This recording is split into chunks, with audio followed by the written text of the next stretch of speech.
নরসিংদীতে বিএনপির চেয়ারপারসন বেগম খালেদা জিয়ার রোগ মুক্তি কামনা করে দোয়া ও মিলাদ মাহফিল অনুষ্ঠিত হয়েছে।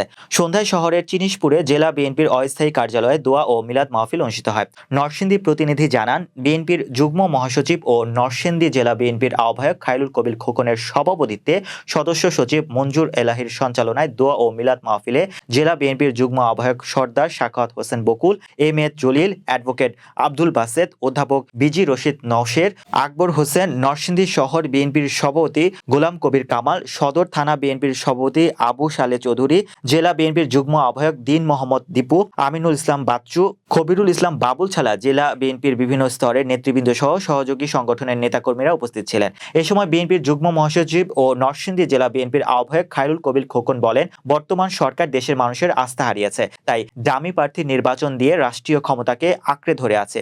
এই ডামি সরকারের বিরুদ্ধে অতি শীঘ্রই এক দফা আন্দোলনে রাজপথে থাকবে বিএনপি। আপনারা সেই আন্দোলনে বিএনপির সাথে থাকবেন, এটাই আমরা প্রত্যাশা করি। পরে বিএনপির চেয়ারপারসন বেগম খালেদা জিয়ার রোগ মুক্তি কামনা করে দোয়া করা হয়।